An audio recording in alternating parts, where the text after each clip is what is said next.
For some reason, X is working on its own version of Zoom. Self-storage rooftops will become a nationwide solar farm, and millions in U.S. grants have been approved for the construction of more EV stations. It's Wednesday, August 28th, and this is Engadget News.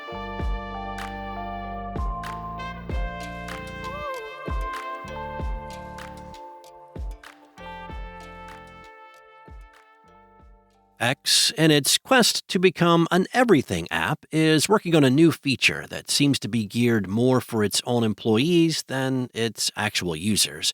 The company is testing its own version of Zoom, called X Conference. Ex-employee Chris Park said the company was testing the tool internally in a post spotted by TechCrunch.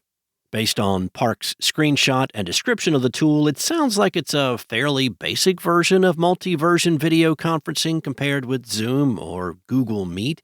He said the ability to pin speakers and improved notifications are likely coming to the tool, which he claimed was already a really strong alternative to Google Hangouts, Zoom, AWS Chime, and Microsoft Teams. Elon Musk also briefly weighed in, posting a fire emoji in response to Park's post.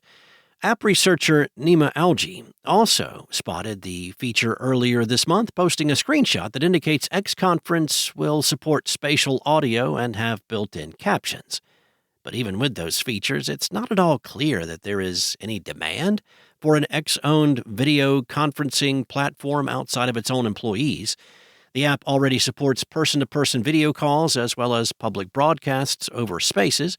X has repeatedly struggled with technical difficulties during high-profile streams like Musk's recent talk with Donald Trump. Musk blamed those issues on a DDoS attack, an explanation that has been questioned by some security experts and former employees. While it's unclear who X is targeting with its new video conferencing feature, it wouldn't be the first time the company has ventured into seemingly corporate-friendly features. X also added a job search tool last year, and Musk has said he wants X to make a cool version of LinkedIn. Electrek reports that a solar energy company is renting 8.5 million square feet of roof space from the National Storage Affiliates Trust's buildings for its newest solar panel project. The commercial and community solar developer Solar Landscape's new rooftop solar panel grid on the NSA's 1,052 self-storage facilities and properties across 42 states and Puerto Rico are expected to produce at least 100 megawatts of solar capacity. The NSA, headquartered in Greenwood Village, Colorado, is one of the nation's largest self-storage operators with brands like iStorage, MoveIt, Northwest, and SecureCare. These solar energy panels won't just generate power for the NSA's facilities.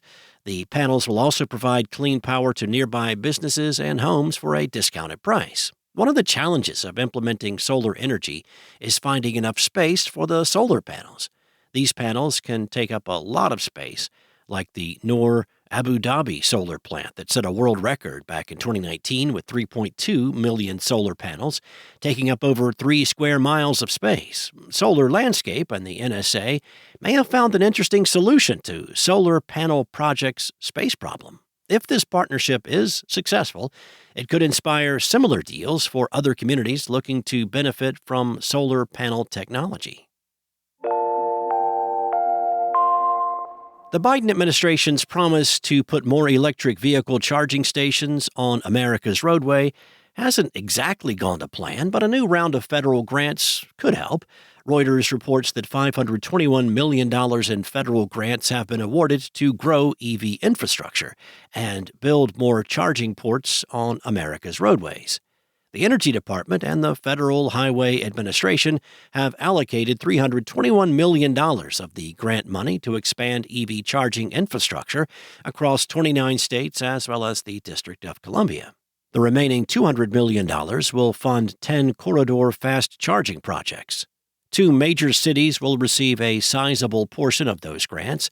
Milwaukee will receive $15 million to install chargers at 53 different sites, while Atlanta will receive $11.8 million to install a DC fast charging hub at the Hartsfield-Jackson Atlanta Airport with 50 fast chargers. The grants are part of an effort to kickstart a $7.5 billion plan to build 500,000 EV charging stations by 2030. However, efforts to meet that goal have been very slow. The Washington Post reported in March that only 7 open charging stations, with just 38 spots for EVs, were built since the plan was announced, and funds were allocated by Congress 2 years ago. Thanks for listening. There's more to these stories and additional articles at Engadget.com. This episode featured journalism from senior editor Carissa Bell and contributor Danny Gallagher, and was voiced and produced by me, Steve White, from the boutique sound studios of Spoken Layer. Enjoy your day, and I'll be back tomorrow with more tech news from Engadget.